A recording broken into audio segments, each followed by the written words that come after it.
আসসালামু আলাইকুম রহমতুল্লাহি ওবরকাতুহ। আশা করি আপনারা ভালো আছেন। রাজুস এডুকেশন ওয়ার্ল্ড এবং ডেল্টা এডুকেশন কেয়ারের পক্ষ থেকে আপনাদেরকে জানাই আন্তরিক শুভেচ্ছা ও অভিনন্দন। আজকের টিউটোরিয়ালটা বিষয় প্রাথমিক বিদ্যালয় প্রথম প্রান্তিক মূল্যায়ন পরীক্ষা 2024-এর কোন বিষয়টা নিয়ে আলোচনা করব? ইসলাম ও নৈতিক শিক্ষা।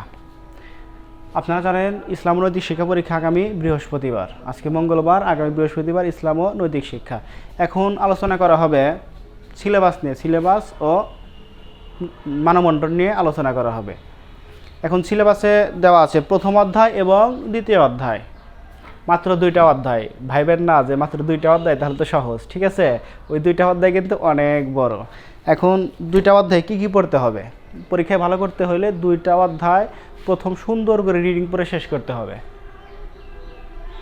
এই কয়দিনে কিন্তু যারা নিয়মিত ক্লাস করেছে, স্কুলে গিয়েছে, তারপরে বাড়িতে পড়েছে কিংবা কোনো কোচিংয়ে পড়েছে, তারা কিন্তু অলরেডি সব কিছু শেষ করে ফেলেছে পড়াশোনা। এখন শুধু গুছিয়ে নেওয়ার পালা, ঠিক আছে? এখন আমরা দেখব প্রথম অধ্যায় কী আছে। প্রথম অধ্যায় কী আছে? প্রথম অধ্যায় আছে আকাইদ। প্রথম অধ্যায় কি? আকাইদ। প্রথম অধ্যায়ের নাম আকাইদ। আচ্ছা, প্রথম অধ্যায়। প্রথম অধ্যায় কি? আকাইদ।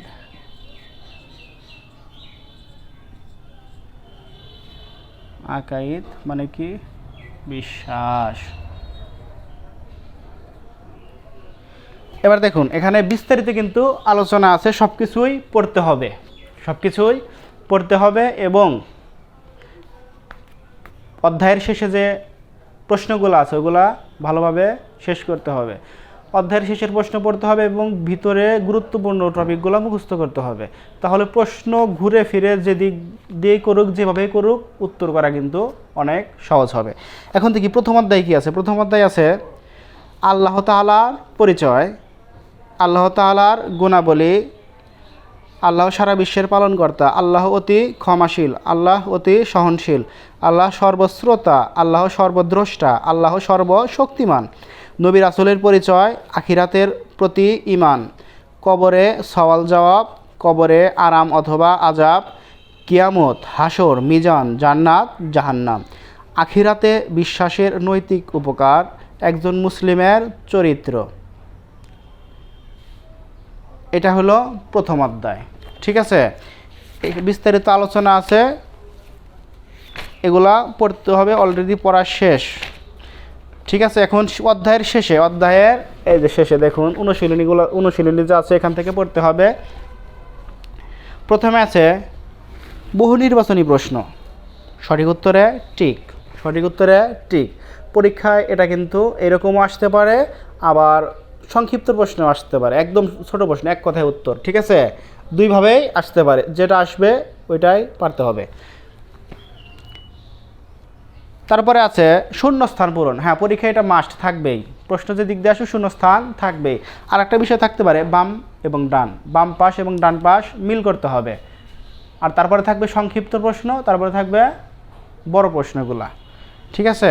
তারপরে দ্বিতীয় অধ্যায় দেখুন এখানে সংক্ষিপ্ত প্রশ্ন কতগুলো আছে। সংক্ষিপ্ত প্রশ্ন আছে, এক নম্বর কী আছে? ঈমান শব্দের অর্থ কী? সারা বিশ্বের পালনকর্তাকে, আমাদের দিনের নাম কি? তারপরে আছে আমরা কি বলে আল্লাহর শুকর আদায় করব? আখিরাত মানে কি? বর্ণনামূলক প্রশ্ন।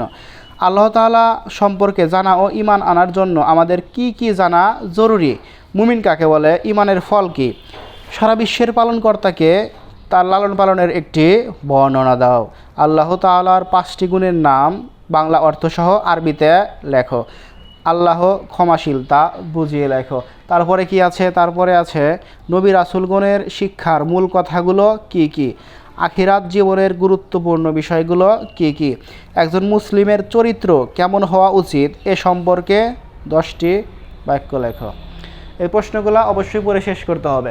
হ্যাঁ, আর আগামী ক্লাসে ইনশাআল্লাহ শর্ট সাজেশন দেওয়ার চেষ্টা করব।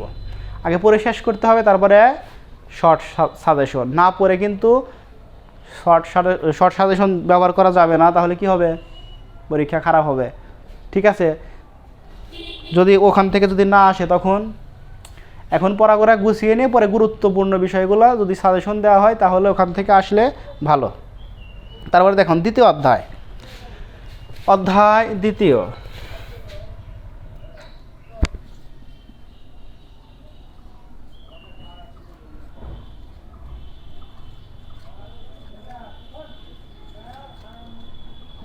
দ্বিতীয় অধ্যায় কি আছে?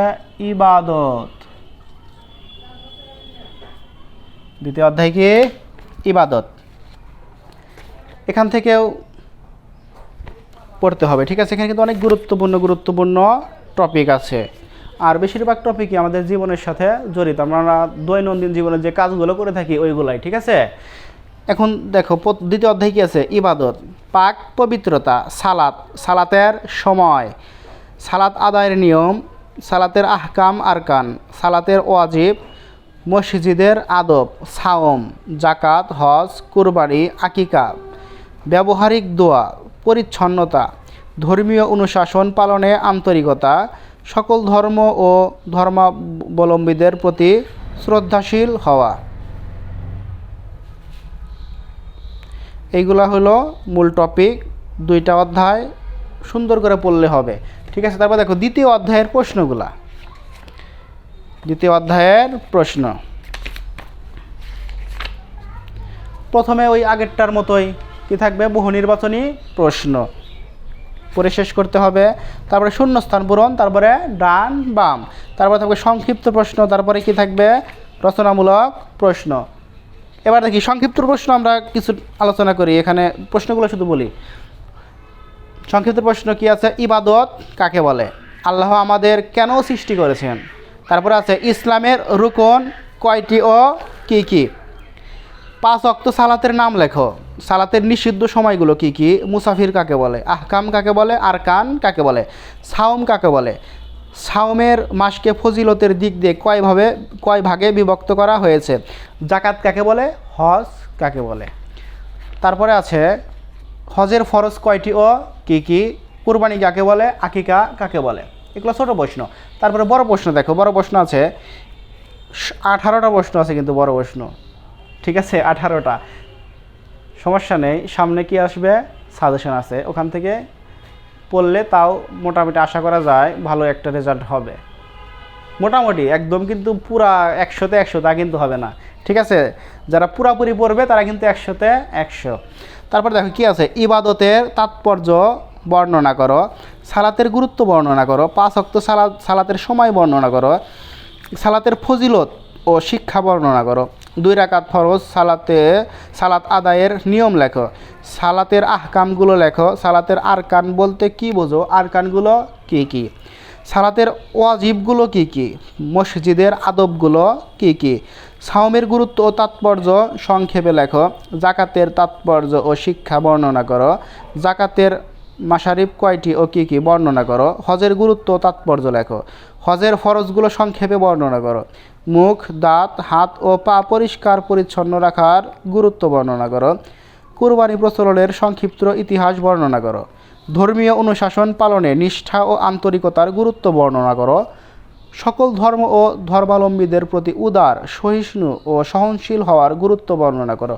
এগুলো হলো বইয়ের প্রশ্ন, ঠিক আছে। বইয়ের প্রশ্নের মধ্যে কিন্তু সীমাবদ্ধ থাকা যাবে না। আর একটা কাজ সবাই তো জানেন, প্রতিটা গাইডের শেষে কী থাকে? বিগত সালের বোর্ড পরীক্ষার প্রশ্ন থাকে। প্রাথমিক সমাপনী যে পরীক্ষা হয় ওখানকার কী থাকে? প্রশ্ন থাকে। ওই প্রশ্নগুলো কিন্তু দেখলে সহজেই কি হবে? পরীক্ষার প্যাটার্নটা কিন্তু বোঝা যায় যে কোন প্রশ্নগুলো আসতে পারে, ঠিক আছে। ওখান থেকে কিছু গুরুত্বপূর্ণ প্রশ্ন যেগুলো 1 অধ্যায় এবং 2 অধ্যায়ের মধ্যে পড়েছে ওগুলা কিন্তু পড়লে পরীক্ষা অনেক ভালো হবে। আগামী ক্লাস তাহলে হবে কিসের উপরে? শর্ট সাজেশনের উপর। সে পর্যন্ত আপনারা ভালো থাকুন। আমি বিদায় নিচ্ছি, মোহাম্মদ নুরুল ইসলাম রাজু। আসসালামু আলাইকুম ওয়া রাহমাতুল্লাহি ওয়া বারাকাতুহু।